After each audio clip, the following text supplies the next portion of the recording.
Hi everyone, my name is Amber and I am going to talk about the ways of knowing as well as the types of leadership and the leadership that I see in my school.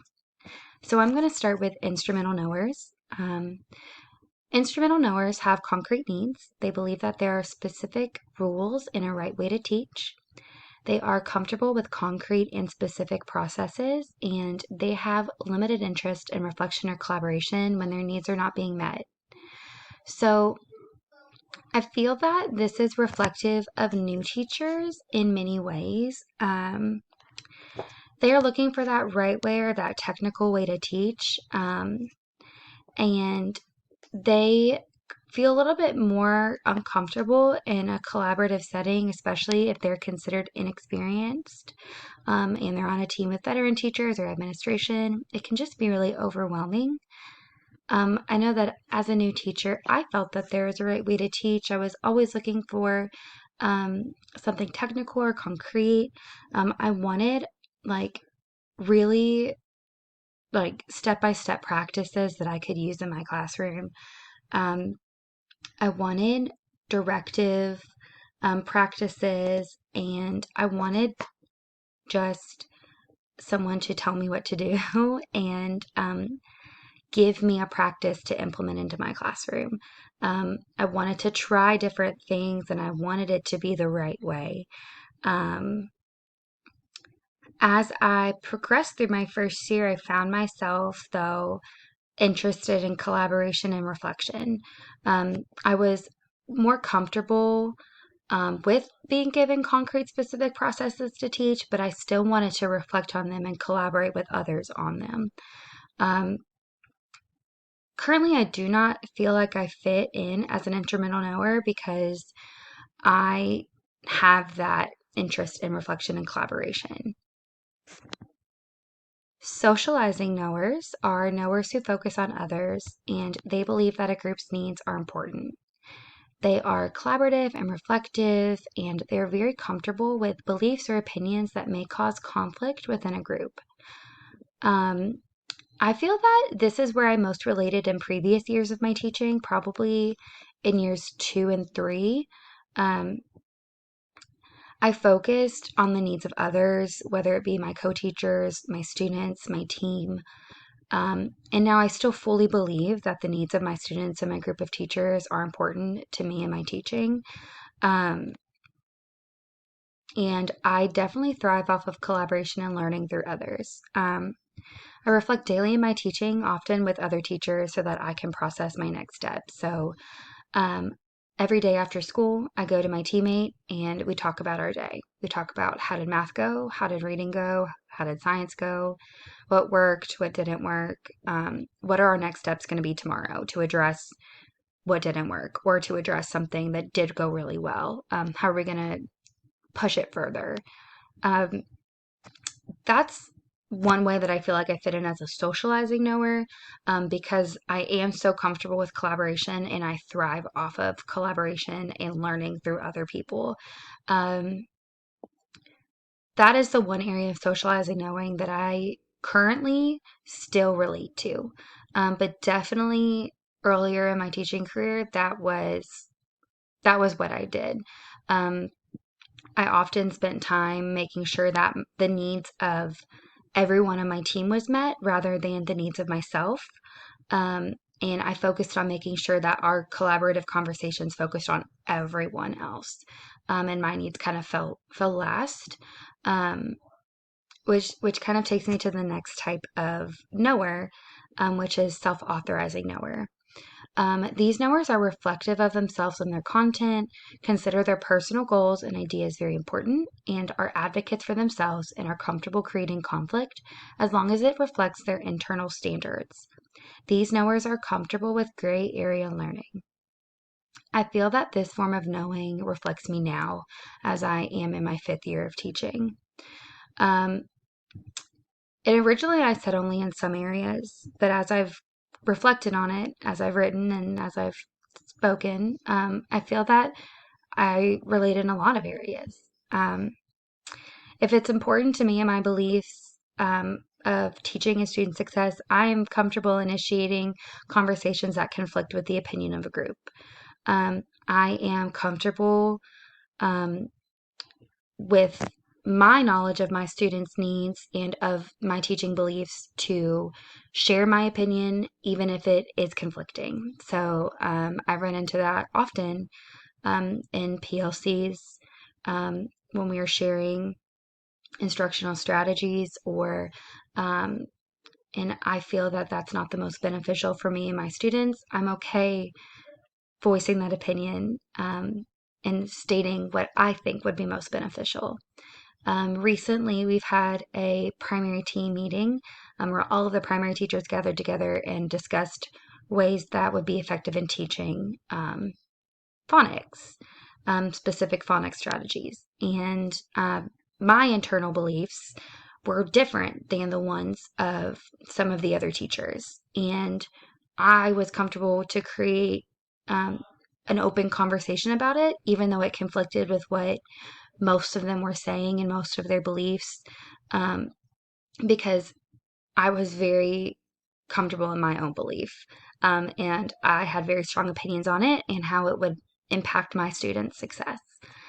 So I was okay with that, and I was okay with knowing that there would be conflict. Um, no one likes conflict, it's not fun, but um, I knew it would be best for my kids. So that's when I was okay with having that conflict. Um, Mostly, though, I do like to focus on the goals of a group, but I do focus on my individual goals a lot. Recently, I've had my principal and I have worked together on my self-evaluative and personal goals, and um, she's stated to me that that's one of my strongest areas is my self-evaluations and my self-reflections and my working towards goals. And as I've grown in my teaching and I've been at the same school for 5 years, that's been something that I've improved on. So I have developed in that, and I kind of put myself in that self-actualizing knower because I do evaluate myself and I do have self-actualization about me and about my teaching. Um, Although I do still prefer to work in a group, I do still prefer to work with my peers rather than by myself. Um, I'm okay now just focusing on my goals. Um, but I do sometimes float back and forth to the socializing nowhere because I will go to my teammate and we'll create goals as a group. But I think what works with that is we both have very similar goals. It's not often that we disagree or we have a conflict about our goals because they are so similar. So overall, I would put myself as a self-actualization knower because I am reflective of myself and my content. I'm constantly going to my teammate saying, this didn't work or this did work. I don't think it worked because of this reason. Um, and I work on my personal goals, and I think that my personal goals are very important to my teaching now. Um, and I'm advocates for myself, and I'm comfortable creating a conflict now, as long as it's reflecting my standards and what I think is going to be the most effective for my teaching. Um, and as I stated earlier, I'm comfortable with gray area learning. I'm comfortable knowing that there's not going to be a right way to teach and that I have to reflect and collaborate in order to do the best type of teaching that I can. So after kind of reflecting on that, going into a leadership stance, I've reflected on the type of leadership that I'm familiar with and the leadership that I see within my school. So for leadership roles, I've taken on quite a few in my teaching career, and these are roles that I currently have taken on, and I still continue to take on. So currently, I am the second grade team lead, so I lead our team. I am in charge of um, like lesson plans. I'm in charge of making sure that our team has set goals. I make sure that um, our team newsletter is getting done, that parent communication is getting done, that report cards are being sent out, things like that. Working with all the other team leads in the building to make sure that We're all consistent. We're all on the same page. We're all getting new information from each other. And we communicate with our principal about what is happening within our grade levels. I'm also on the PBIS committee, so that is the Positive Behavior Intervention System Committee. So I work with a group of teachers as well as our PBIS coach to make sure that our school has a comfortable, positive climate and culture. I'm also currently a mentor student for practicum students. I'm currently a mentor teacher for an EKU undergraduate student. I'm also a member of our instructional leadership team. So I work with a group of teachers on developing leadership. I work with a group of teachers on developing instructional activities, working with teachers, observing teachers, and reflecting on the practices that I've seen in our school.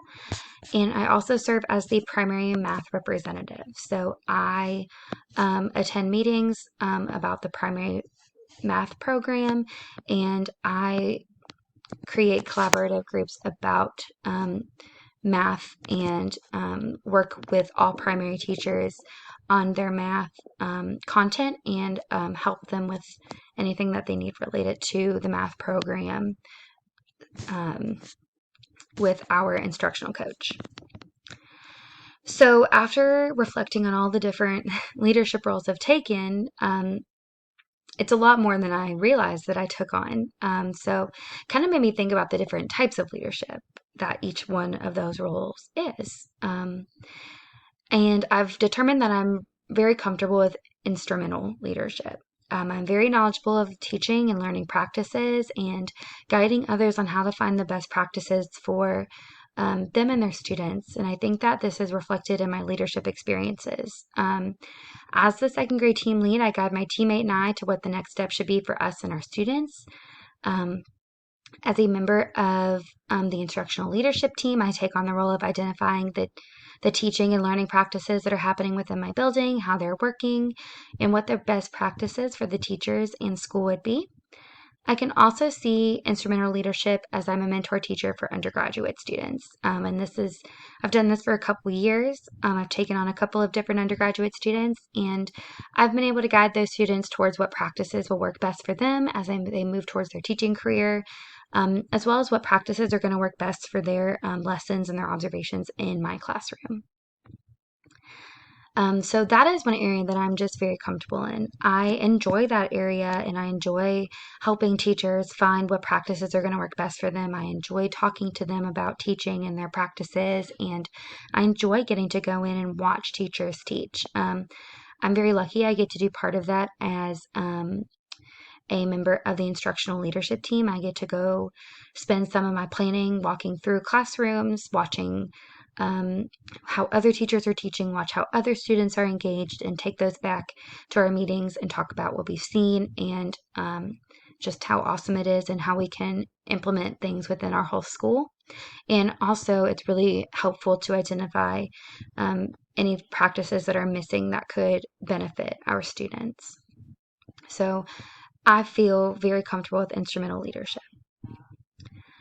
I've also determined that I am learning to be comfortable with social leadership, as it's kind of brand new to me as I've taken on PBIS this year.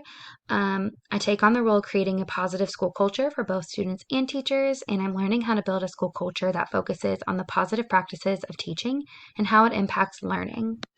I'm also learning to create collaborative groups as the primary math representative. This is kind of new this year. In the past, it's just been more of I go to meetings, I send information to the teachers, and I kind of move on. This year, it's taken more of a collaborative role, and I have really enjoyed that, but it's also been very new to me. So currently in that role, I'm responsible for building groups of primary teachers that are able to collaborate and reflect on the math practices that are happening in that building. So as we've shifted away from following our program to Fidelity and moving on to what's going to work best for our kids right now, I've been able to build collaborative groups and lead teachers in the direction of reflecting on the math practices that we're doing.